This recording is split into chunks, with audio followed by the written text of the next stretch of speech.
Halo semuanya, perkenalkan nama saya Rivaldo Sikmarlatu, mahasiswa pendidikan matematika, Fakultas Keguruan dan Ilmu Pendidikan, Universitas Patimura.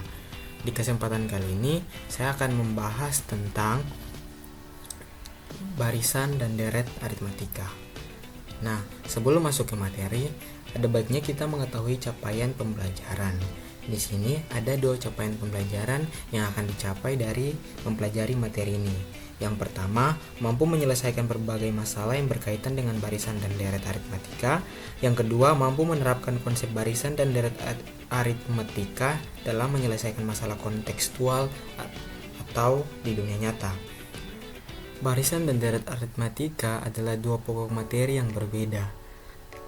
Barisan itu sendiri adalah barisan yang memiliki selisih yang sama antara 2 suku-suku yang berdekatan. Pada contoh di bawah ini terlihat bahwa suatu barisan yaitu 4, 7, 10, 13 itu memiliki beda yang sama yaitu 3. Sedangkan untuk menyelesaikan barisan suku KN, kita dapat menggunakan rumus UN sama dengan A tambah N kurang 1 dikalikan dengan B, di mana B adalah UN kurang 1. Dengan penjelasannya, UN adalah suku KN, A adalah suku pertama, N adalah banyaknya suku, dan B adalah beda atau selisih. Sedangkan deret adalah jumlah seluruh suku-suku yang ada dalam barisan aritmatika. Contohnya U1, U2, U3 sampai UN. Nah, jumlah dari keseluruh suku-suku tersebut adalah deret aritmatika. Untuk mencari jumlah suku KN, kita dapat menggunakan rumus yaitu Sn sama dengan N/2 dikalikan dengan A tambah UN, atau Sn sama dengan N/2 dikalikan dengan 2A tambah N kurang 1 dikalikan B.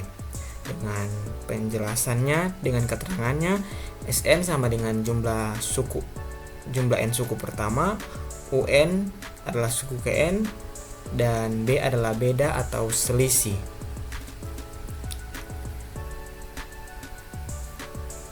Contoh yang pertama, diberikan sebuah barisan aritmatika 15, 19, 23, 27, 31 dan seterusnya. Pertanyaan yang pertama, bagian A, tentukan suku ke-25. Bagian yang B, tentukan 10 suku pertama. Nah, untuk menyelesaikan soal tersebut perlu kita identifikasi. Untuk menyelesaikan soal yang pertama, kita menentukan suku ke-25, artinya kita dapat menggunakan rumus suku KN. Dengan A sama dengan 15 dan B sama dengan 4, maka U25 sama dengan 15 tambah 25 kurang 1 dikalikan 4 sama dengan 15 tambah 24 dikalikan 4 itu sama dengan 15 tambah 96. Jadi U25 dari barisan tersebut adalah 121.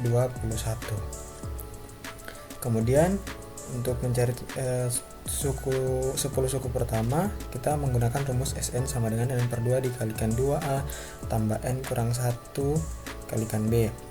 Itu sama dengan 10/2 dikalikan 15 tambah 10 kurang 1 dikalikan 4 sama dengan 5 kali 10 tambah 9 dikalikan 4 sama dengan 5 kali 30 tambah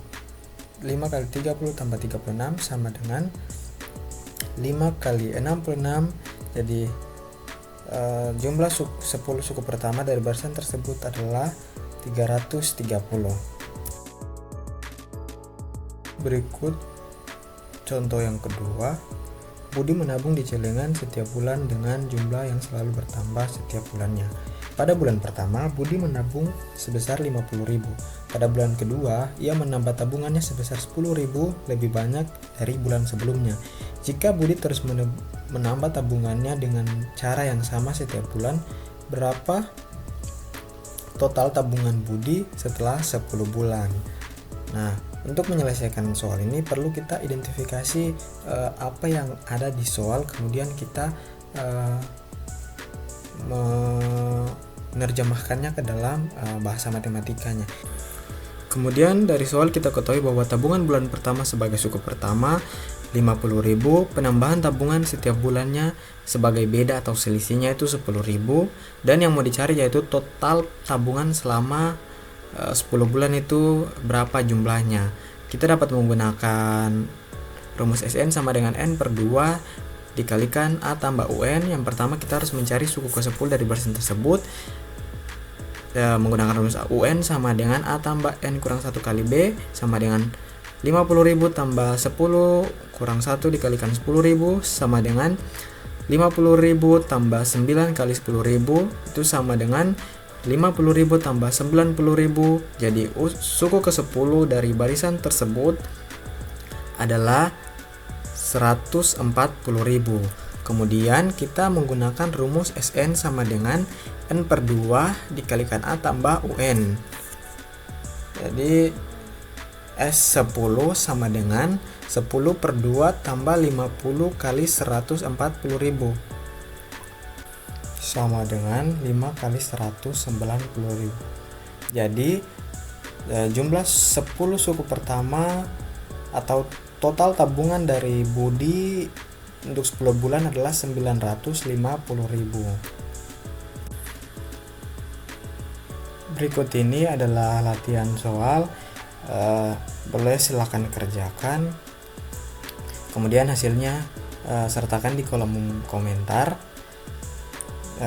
Saya harap materi yang saya ajarkan dapat dimengerti dan dipahami dengan baik. Cukup sekian video ini. Dan sampai jumpa di video-video selanjutnya.